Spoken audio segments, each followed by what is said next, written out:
Life doesn't become meaningful by accident. It becomes meaningful when you pick up a burden worth carrying and you carry it as far as you can. Radical responsibility is the decision to stop pointing your finger outward to your parents, your friends, your boss, the system, fate, and instead turn it toward yourself. Because as long as you keep telling yourself that someone else is the reason for your misery, you're trapped. You've handed them the keys to your own life. And here's the thing, no one is coming to give them back. No rescue team is on the way. You either stand up and start walking toward what you need to fix, or you lie there and rot in resentment. Taking radical responsibility doesn't mean everything that happens to you is your fault in some moral sense. That's not the point. Life is full of tragedy, real, cruel, undeserved tragedy. People die, you get betrayed, you get sick, you lose what you love. Responsibility doesn't mean you invited those things. It means you still have to decide what to do about them. You can't change the past, but you can change the trajectory you're on now. The alternative is to let what happened define you in the worst possible way, to let the unfairness hollow you out until there's nothing left but bitterness. And if you choose that path, you will spread that bitterness to everyone around you. It will poison everything you touch. When you accept radical responsibility, you stop waiting for perfect conditions. You stop expecting the world to arrange itself in a way that's convenient for you. Because the world doesn't care about your convenience. The world doesn't stop being dangerous or unpredictable or difficult just because you're tired. It keeps going. And if you keep waiting for it to become easy, you'll wait your whole life. You have to decide to act in spite of the difficulty, in spite of the fake that you don't have all the answers yet. Part of this responsibility is admitting that you are not yet who you could be. That's a hard thing to swallow because it means you have to face your own insufficiency. You're not as disciplined as you could be. You're not as courageous as you could be. You're not as wise as you could be. And you know it. If you didn't know it, you wouldn't be so defensive when someone points it out. Radical responsibility starts with looking at the gap between who you are and who you could become. And instead of running from that gap, you start building the bridge. But building that bridge requires you to let go of your excuses. And people love their excuses. They protect them like precious treasures. I'm too tired. I wasn't raised right. No one believes in me. These statements might even be true in some sense, but they're not useful. They don't get you anywhere. They just keep you exactly where you are. And the longer you repeat them, the more you reinforce the identity of someone who is powerless. That identity becomes a prison you've built for yourself, brick by brick, excuse by excuse. Radical responsibility is tearing down that prison one brick at a time. It's waking up and saying, if my life is a mess, then I have to clean it. If my skills are lacking, I have to learn. If my relationships are broken, I have to repair them or walk away. No one is going to do this for me. That's not a pleasant realization, but it's freeing because the moment you accept that no one else is coming, you realize that you have all the authority you need to start moving forward. You stop being a hostage to other people's decisions. You stop being dependent on their permission. Of course, taking responsibility means you can't hide anymore. It means your failures are on you, and that's why so many people avoid it. They don't want the weight. But here's the paradox. If you don't take that weight voluntarily, life will put it on you anyway, and it will feel heavier because you'll be carrying it without direction. You'll be buried under obligations you didn't choose, consequences you didn't plan for, and regrets you can't undo. Voluntary responsibility chosen consciously is a different kind of weight. It's the weight that makes you stronger. It's the weight you can grow into. When you take radical responsibility, you stop saying, I can't. You start saying, I don't know how yet, but I'll figure it out. That shift changes everything. It changes the way you see obstacles, not as walls that keep you out, but as puzzles to be solved. It changes the way you see failure, not as proof that you should quit, but as feedback telling you where to aim next. You learn to own your decisions, own your mistakes, own your victories. You learn to take credit and blame in equal measure, because you understand they're both part of the same process. Responsibility demands that you focus on what you can control. Most people waste their lives worrying about things far beyond their reach. They rage at politics they can't influence, or gossip about people they've never met, or dream about scenarios that will never happen. Meanwhile, their own house is on fire, their own habits are destroying them, their own relationships are crumbling. Responsibility says, forget the giant, abstract problems for now, sweep your own floor, fix your own life, then maybe you'll be strong enough to take on something bigger. And make no mistake, if you keep taking responsibility in every area you can, you will get stronger. You will start to see yourself differently, not as a victim of circumstance, but as someone capable of shaping the world around you. That self-image will change the way other people see you too. They'll start to rely on you. They'll come to you for advice, for help, for leadership. And you'll realize that by lifting your own burden, you've made yourself someone who can help lift others. Excuses are the most subtle form of self-sabotage. They sound reasonable in your own head. They sound justified. You can wrap them in logic and sympathy in the story of your past. And because they're dressed up like truth, you can live inside them for years without noticing that they've locked you in place. You tell yourself, I'll start when I'm ready, or I can't because I don't have the right resources, or it's just not the right time. But when is the right time? When does readiness arrive like some official letter in the mail? It doesn't. And the longer you tell yourself it will, the more your life slips by while you wait. Action over excuses is the refusal to be hypnotized by your own reasoning. It's the recognition that you'll never have perfect information, you'll never feel perfectly confident, you'll never be completely prepared, but you can still act. And if you act, you'll discover that movement itself teaches you what you need to know. Waiting for clarity before you start is backwards. Clarity comes from moving, from failing, from adjusting, from doing the thing badly until you can do it well. People cling to excuses because they protect the ego. If you don't try, you can't fail. If you don't put yourself out there, you can't be rejected. The excuse becomes a shield against discomfort, but that shield is heavy and it doesn't actually protect you from the most dangerous thing, the slow decay of your own potential. You're not safe behind an excuse, you're wasting away behind it. Every day you avoid the thing you know you should be doing, a little more of your self-respect erodes. And self-respect is not something you can fake. You can wear the mask of confidence, but you'll feel it when you look in the mirror. Choosing action means accepting the discomfort as part of the bargain. It's deciding that the pain of inaction is worse than the pain of doing the work. When you start, you will be awkward, you will make mistakes, you will expose your weaknesses, but those weaknesses are there whether you act or not. The difference is that action puts them in the open where you can address them. Excuses keep them in the dark where they grow stronger. You have to understand that action is not about giant, heroic leaps. It's about the smallest possible step you can take right now. People imagine that if they can't change everything at once, there's no point in starting. That's another excuse in disguise. If your room is a disaster, you start by picking up one thing. If your finances are a mess, you start by tracking one expense. If your health is falling apart, you start by drinking a glass of water instead of soda. Small actions compound. They create momentum. And momentum is the antidote to excuses. Because once you're moving, it's harder to stop than it is to keep going. The mind is a master at justifying the status quo. It will give you 1,000 reasons why today is not the day. I'm too tired. I'm too busy. I'm not ready. It's too risky. But if you listen closely, you'll notice these excuses repeat themselves regardless of your circumstances. They're not about today. They're a pattern, and patterns can be broken. The way you break them is simple but not easy. You act before the excuse finishes its sentence. You don't give it time to bloom into a full argument.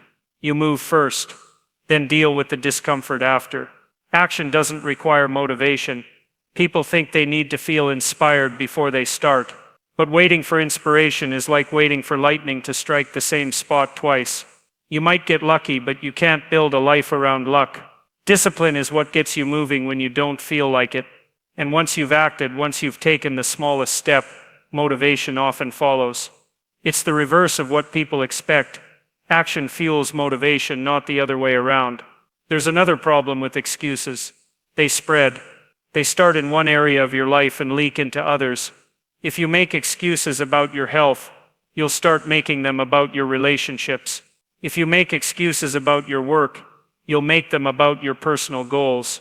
The habit of explaining away your inaction becomes your default way of dealing with anything difficult. And soon you've built an entire identity around being someone who would or could but never does. That identity becomes comfortable, and comfort is addictive.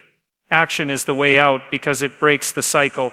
The moment you do something you've been avoiding, no matter how small, you create evidence that you are capable of change. That evidence is powerful. It undermines the lie your excuses have been telling you, that you can't, that you're stuck, that you need to wait. You stop believing that voice so easily because you have proof that it's wrong. And every time you act again, you strengthen that proof. there's a humility to action as well. You're admitting that you don't know everything, that you might fail, that you're willing to look foolish. But humility is a strength here. It keeps you from overthinking. Overthinking is the breeding ground for excuses, because the more time you spend in your head, the easier it is to talk yourself out of moving. When you act, you cut off that spiral. You replace speculation with reality. And reality, even when it's unpleasant, is better than the endless loop of what-ifs. Think about the people you admire, the ones who have achieved something meaningful. They all faced the same temptation to excuse themselves from the work. They all had reasons to wait, to delay, to hide. The difference is that they didn't give those reasons the final say. They acted anyway. And the more they acted, the more capable they became. Capability is built in the doing, not in the thinking about doing. When you choose action over excuses, you stop needing perfect confidence. You stop needing everything lined up in advance. You accept that fear, uncertainty, and doubt are part of the process, and you move with them instead of waiting for them to disappear. You learn to carry them with you as you take each step. And somewhere along the way, you realize that they're lighter than you thought, because they're not holding you back anymore. They're just coming along for the ride. Self-reliance isn't just the ability to survive on your own. It's the willingness to trust yourself to meet the demands of life without collapsing under them.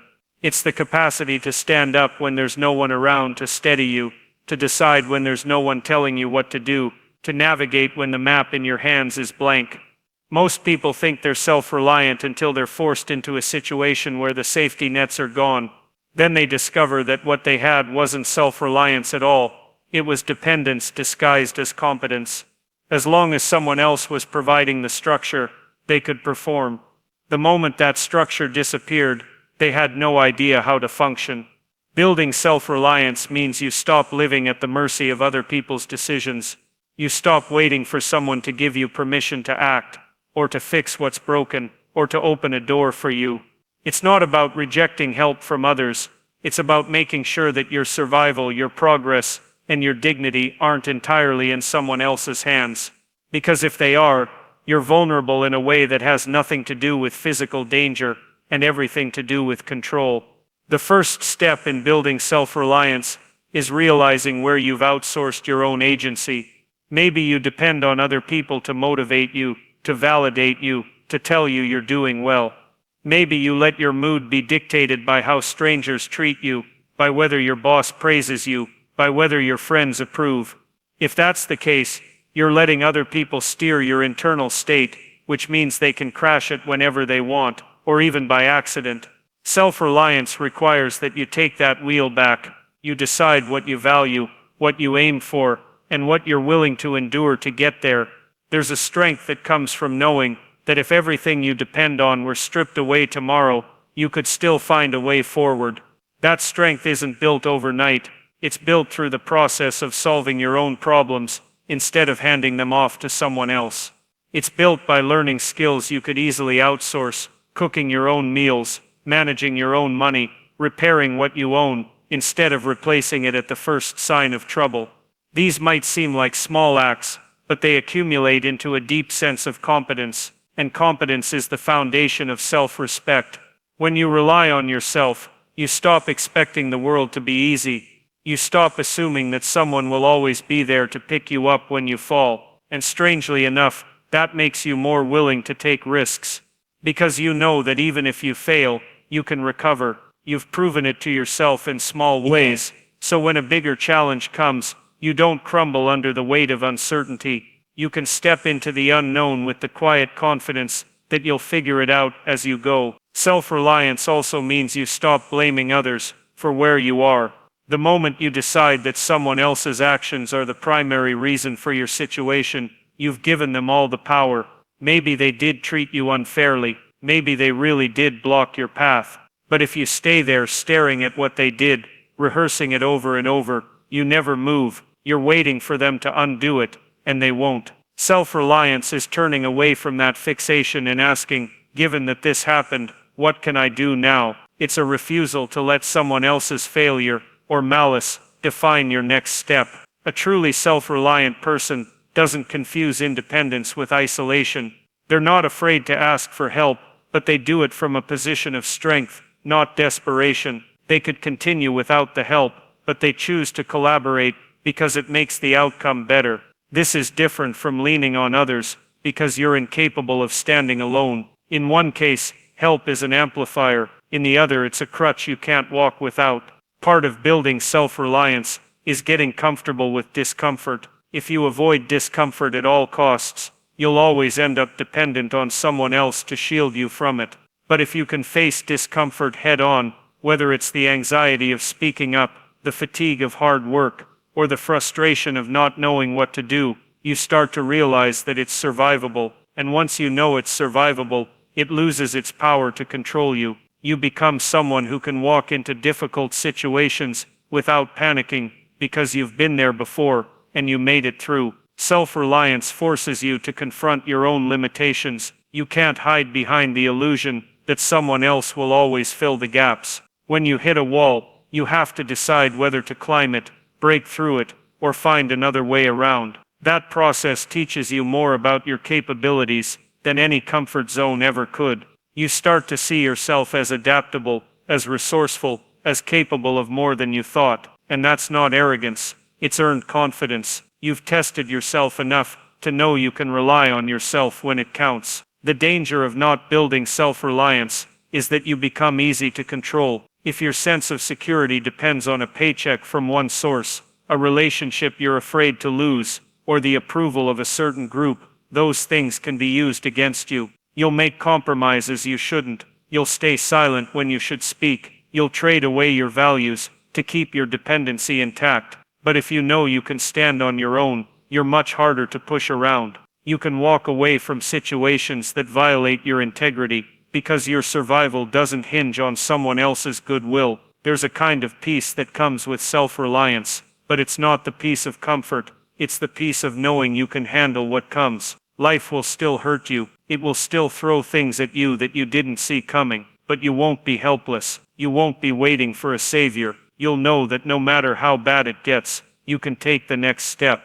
And that knowledge changes the way you face the world. You stop flinching at every sign of trouble. You stop living in fear of losing what you have, because you know you can rebuild it if you have to. You carry yourself differently, and people notice. They may not know what's different about you, but they'll sense it. The steadiness, the groundedness, the quiet refusal to be undone by circumstances beyond your control, taking full responsibility for your life, refusing the lure of excuses, and learning to rely on yourself, transforms you from a passive observer into an active participant in your own future. You stop waiting for the world to make things easier, and instead build the strength to face them as they are. Each challenge becomes an opportunity to prove your capability, each setback a lesson in resilience, and each choice a step toward becoming the kind of person who shapes their own destiny, rather than waiting for it to be shaped by others.